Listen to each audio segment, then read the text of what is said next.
6 dangerous side effects of Amlodipine you should never ignore. What if the medication over 70 million people trust to protect their heart could be silently triggering a life-threatening event? That little pill you or someone you love takes every day might be doing more than just lowering your blood pressure. In the next few minutes, we're going to uncover the 6 dangerous side effects of Amlodipine that often go unnoticed until it's too late. One of these side effects alone is responsible for sending thousands of unsuspecting users to the emergency room each year.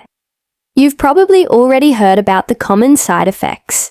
Many videos, including my own, have talked about things like swollen ankles or feeling dizzy. You might think you know what to watch for, but this video is different. We are not talking about the mild inconvenient side effects. We are exposing the critical warnings that your body could be sending you right now, the ones that signal a serious medical emergency. The information in this video goes beyond the standard patient leaflet. These are the 6 dangerous side effects of Amlodipine you should never ignore. Please note this video is for informational purposes only and not a substitute for medical advice. All information provided has been carefully verified. Source links are available in the description. Let's get started with side effect 1. Brash syndrome. Brash syndrome represents one of the most catastrophic complications associated with Amlodipine use that most patients have never heard of. This acronym stands for bradycardia, renal failure, AV node blockade, shock, and hyperkalemia. What makes this syndrome particularly dangerous is how these 5 components feed into each other, creating a vicious cycle that can rapidly spiral out of control. The syndrome typically begins when your kidneys start failing to properly eliminate potassium from your blood. This leads to hyperkalemia, a condition where potassium levels rise dangerously high. High potassium levels then interfere with your heart's electrical system, causing bradycardia, which means your heart rate drops to dangerously low levels, often below 60 beats per minute. As your heart rate slows, it pumps less blood effectively, leading to reduced blood flow to your kidneys. This worsens kidney function, creating even higher potassium levels. The AV node, which controls the electrical signals between your heart's upper and lower chambers, becomes blocked, further disrupting your heart rhythm. A comprehensive study published in Frontiers in Cardiovascular Medicine, analyzing FDA adverse event data, revealed alarming statistics about Brash syndrome. The mortality rate stands at 5.7%, meaning that nearly 6 out of every 100 patients who develop this condition will die. 20% of patients require renal replacement therapy, essentially needing machines to perform their kidney function. Even more concerning, up to 33% of patients need temporary pacing devices implanted to keep their hearts beating at a safe rate. A case study published in the Canadian Journal of Emergency Medicine documented Brash syndrome progressing rapidly to cardiogenic shock with confirmed excessive Amlodipine concentration. Additionally, a PMC case study reported an 89-year-old female patient who developed Brash syndrome specifically due to Amlodipine, particularly highlighting how elderly patients who become dehydrated or develop infections are at highest risk. 2. Gingival hyperplasia.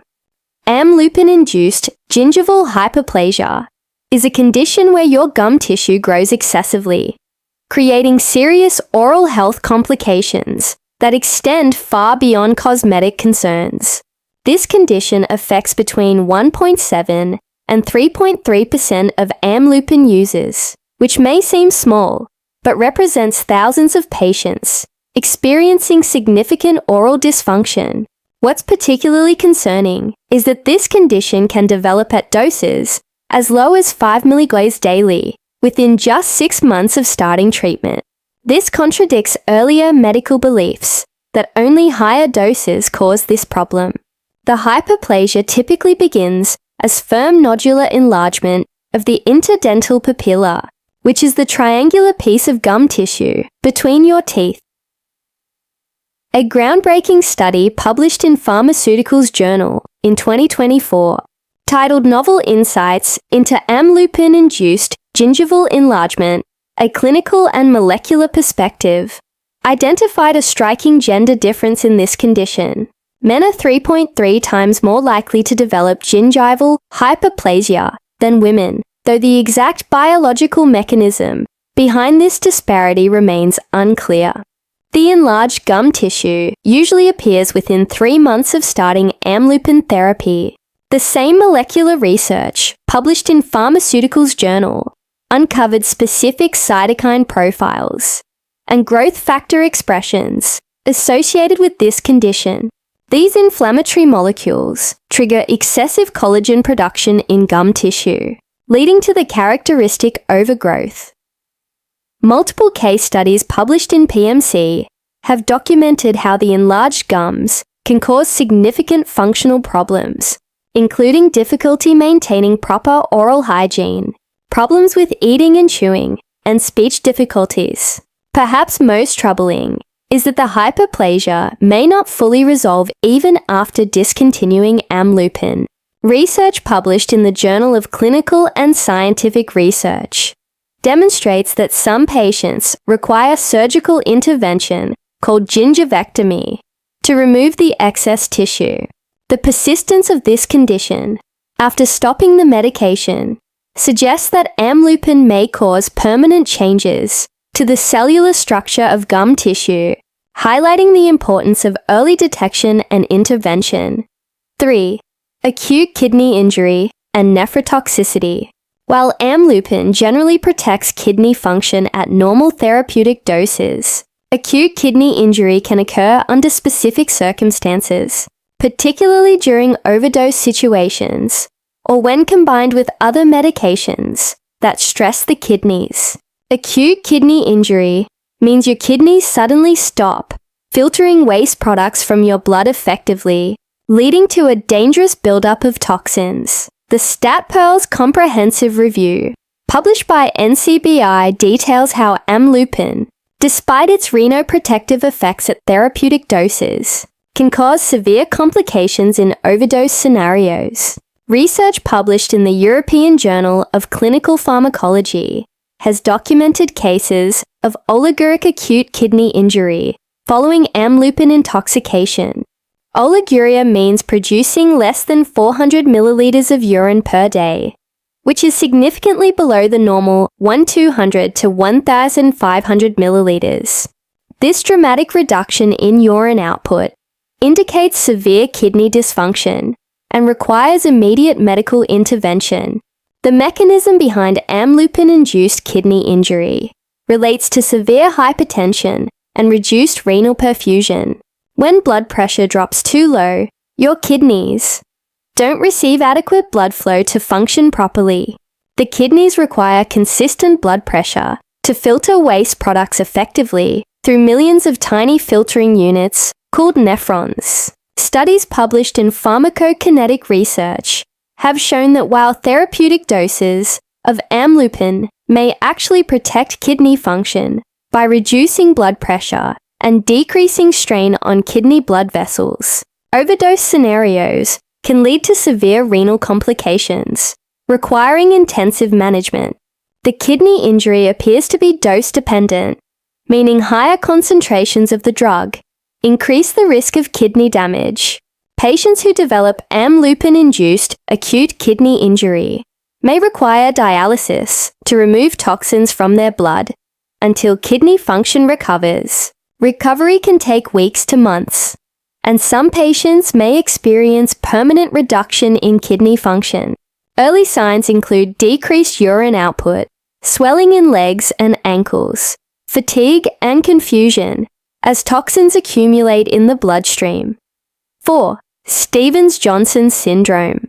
Stevens-Johnson syndrome, associated with amlodipine, represents one of the most severe and potentially fatal skin reactions in medicine. Research conducted by pharmacovigilance teams analyzing large clinical data sets indicates an incidence of approximately 7.1 cases per million amlodipine prescriptions, making it rare but devastating when it occurs.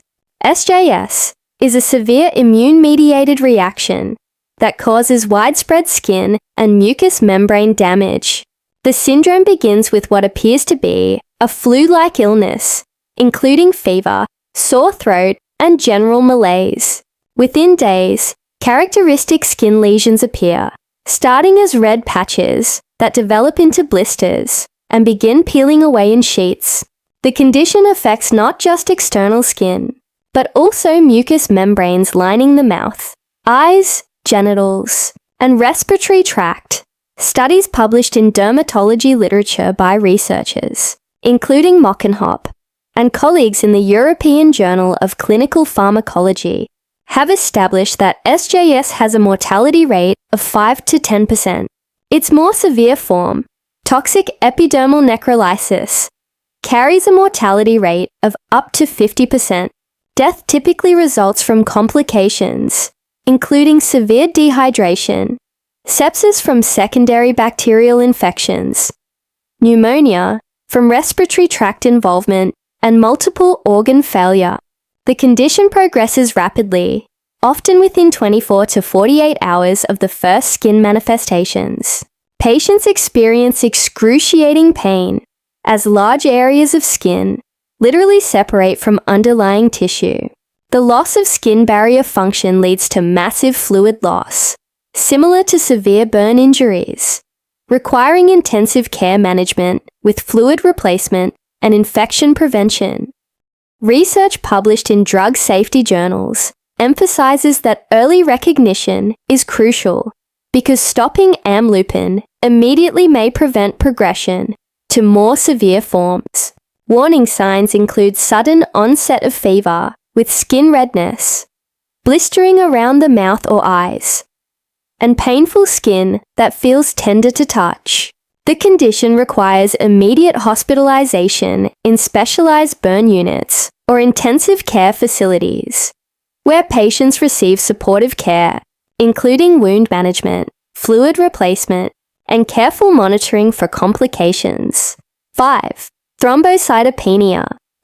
Amlodipine-induced thrombocytopenia is a rare but potentially fatal blood disorder where your platelet count drops to dangerously low levels. Platelets are small blood cells essential for clotting, and normal counts range from 150,000 to 450,000 cells per microliter of blood. Research published in the Journal of Clinical Medicine has documented cases where amlodipine caused platelet counts to plummet to as low as 1,000 cells per microL. This dramatic reduction in platelets occurs through an immune-mediated mechanism. Studies published in Blood Research Journal have confirmed the presence of amlodipine-dependent antibodies that specifically target platelets in affected patients. These antibodies form when the immune system mistakenly identifies the combination of amlodipine and platelets as foreign invaders, leading to platelet destruction. The condition typically presents with easy bruising from minor impacts, abnormal bleeding that's difficult to stop, and overwhelming fatigue as your body struggles with reduced oxygen carrying capacity. Patients may notice small red or purple spots on their skin, called petechiae, which represent tiny hemorrhages under the skin. Surface. A case study published in PMC documented thrombocytopenia developing within 48 hours of amlodipine overdose and persisting for extended periods due to amlodipine's long half-life of 30 to 50 hours. This means the drug continues affecting platelet production and destruction long after the last dose, making recovery prolonged and requiring careful monitoring. Research published in the International Journal of Hematology has shown that the mechanism appears to involve antibodies directed against platelet drug complexes where amlodipine binds to platelet surface proteins and creates new antigenic sites. Treatment typically involves immediately discontinuing amlodipine and may require platelet transfusions. corticosteroids to suppress the immune response, and in severe cases, immunoglobulin therapy to neutralize the destructive antibodies. 6. Angioedema. Amlodipine-induced angioedema represents a potentially life-threatening allergic reaction that causes rapid swelling of deep skin layers and mucous membranes. Research published in Clinical and Experimental Allergy indicates an incidence of approximately 0.03% based on large clinical trials. But recent pharmacovigilance studies have identified significant safety signals, suggesting the actual rate may be higher. The condition typically presents as orofacial swelling affecting the lips, tongue, eyelids, and periorbital areas. Unlike superficial skin reactions, angioedema involves deeper tissue layers, including the subcutaneous and submucosal tissues. The swelling develops rapidly, often within minutes to hours of drug exposure, and can progress to involve the throat and airways. What makes amlodipine-induced angioedema particularly dangerous is its potential to cause airway obstruction. When swelling affects the tongue, throat, or larynx, it can block breathing passages, creating a medical emergency requiring immediate intervention. Case studies published in Emergency Medicine Journal have documented severe presentations requiring emergency management with high-dose steroids, antihistamines, and in extreme cases, emergency airway procedures. Research published in the Journal of Emergency Medicine shows that the reaction can occur within minutes to weeks after starting amlodipine treatment, making it unpredictable and challenging to anticipate. Some patients experience mild initial episodes that worsen with continued exposure, while others develop severe reactions on first exposure. The condition may recur with re-challenge, meaning restarting amlodipine after an episode often triggers another reaction. Thank you for watching and supporting our work. If you found this helpful, please give it a like and subscribe for more content like this.